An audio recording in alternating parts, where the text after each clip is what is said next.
I got broads in Atlanta, just to me in the family. Credit cards and the scammers, getting the licks in the band. Legacies. Всем привет! С вами видеоканал Ивент. С вами их ведущие Шилоносова Дарья, Абикенев Адиль, Сондаях Семиканова Эльмира. Одним из самых первых и значимых событий 2021 года являлись выборы партии, которые проводились и в нашем колледже. In addition, some students voted for one of the parties for the first time. Алайда женские елінген Нұр Отан партиясы болды.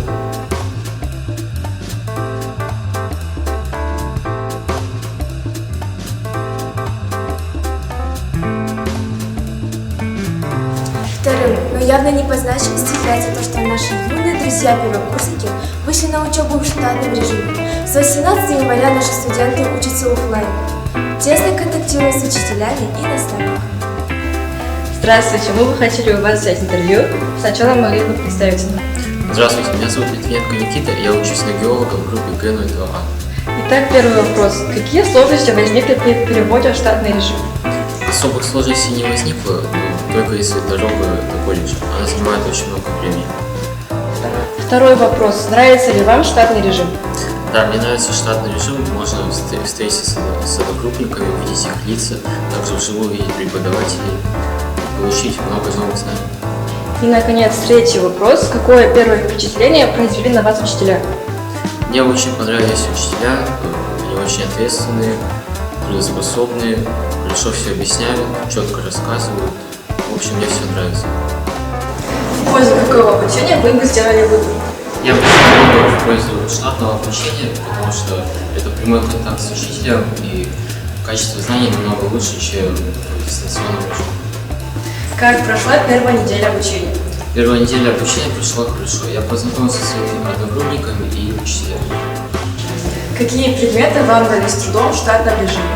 Особых сложностей с предметом в штатном режиме у меня не возникло. Все далось мне легко. Какие предметы проходят в дистанционном формате?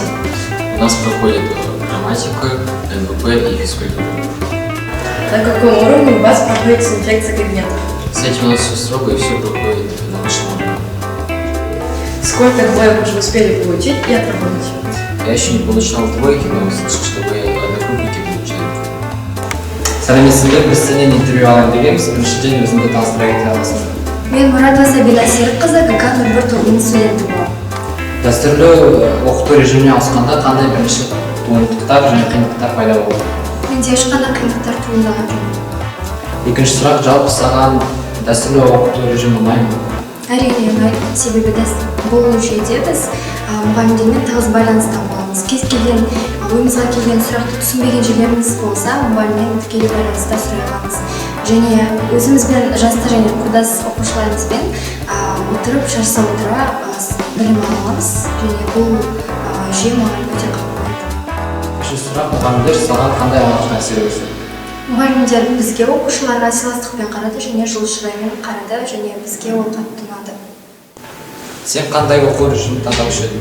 Біз жарты жыл бойы онлайн режимде оқыған кезінде көп уақытымызды телефонға бөлдік және өзіміздің денсаулығымызға бір зиян тиіп кетер ме деп қорықтық.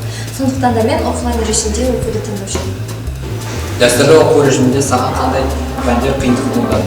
Маған әрқашан химия пәні қиындық туындаған болады, бірақ болашақта оны жақсылап меңгеріп үйренуге тырысамын. Қандай пәндер қашықтықтан оқытылады? Орыс тілі факультатив, алғашқы әскери дайындық және дене тәрбиесі. Сендерде аудиторияны залалсыздандыру қандай деңгейде өтеді? Әр сабақ біткеннен кейін қоңырауда терезені ашып, бөлмені тазарту үдерісі жүреді. Содан кейін әрбір оқушыда, яғни студентте сөмкесінде антисептик құралы жүреді және маска тағамыз. Осыған дейін неше екі алып, нешесін жойып үлгердің? Мен 2 деген бағаны алғанмын және болашақта да алуға тырысамын. Здравствуйте, я бы хотела задать несколько вопросов. Сначала могли бы представиться. Здравствуйте, меня зовут Антонов Фатиман, я ученик группы Г01. Первый вопрос. Какой распорядок общежития? Распорядок общежития очень строгий, но это хорошо для нас дисциплины. Подъем в 6 часов утра у нас проверяет температуру. Потом 12 мы можем средний дежурный. Потом это на учебу. Строго до 6 мы должны быть в колледже. Все сделали. 6 часов у нас самообучение. 8 часов до 10 часов у нас свободное время, 10 часов мы должны спать. Второй вопрос. Как вам общежитие? В принципе, общежитие хорошо с собой. Они все делают для нашей безопасности, для нашего здоровья. Здесь очень уютно, есть теплый переход. Очень строгий режим и строгий воспитательный. Но это хорошо, когда за неделю все границы. Третий вопрос. Быстро ли вы адаптировались к порядку общежития? Если честно, не так быстро, потому что общежитие отличается от моего дома. Здесь другой распорядок и очень строгий воспитатель. Но так, да, где-то недели, и все будет прекрасно.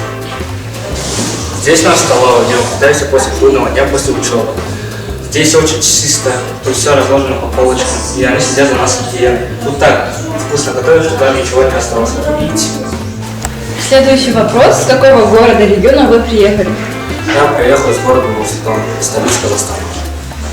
Устраивает ли вас ваша комната в общежитии? Да, меня очень устраивает, я считаю, что моя комната самая лучшая комната в общежитии. Вы живете в комнате один или у вас есть соседи? У меня есть сосед, мой друг, Данил Барсуков.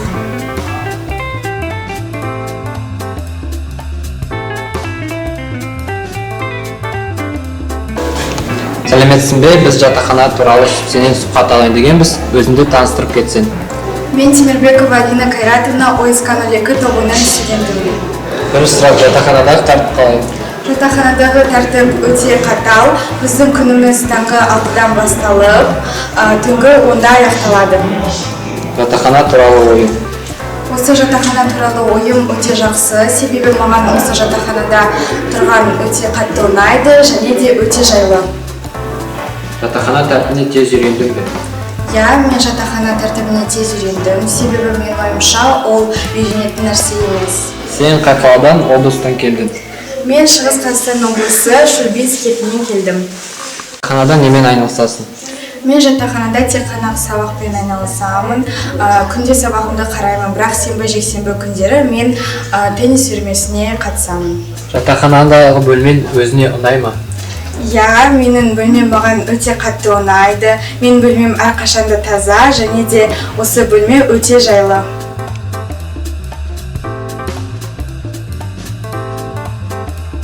Also, our new year began with a competition on anti-corruptional topics from the video channel event.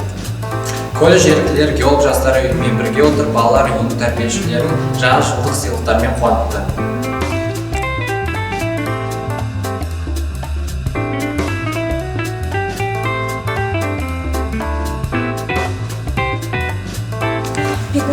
Января 2021 года видеоканал Event провел антикоррупционный конкурс на тему «Мы поколение честных и настоящих патриотов» среди студентов Килокардиоточного колледжа.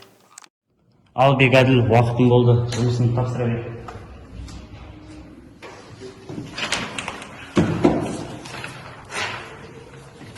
Жақсы бала болайсыз деген ойдам.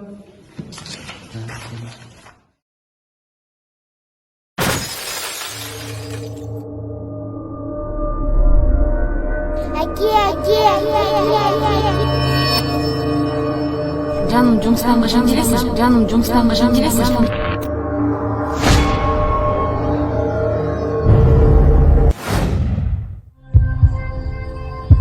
За товары, а за преимущества. Коррупция – это когда власть служит сама себе, а не гражданам. Коррупция и ее последствия, смещение целой политики, уменьшение доверия к власти, снижение политической конкуренции, риск крушения демократии, падение престижа страны и ее изоляция. И...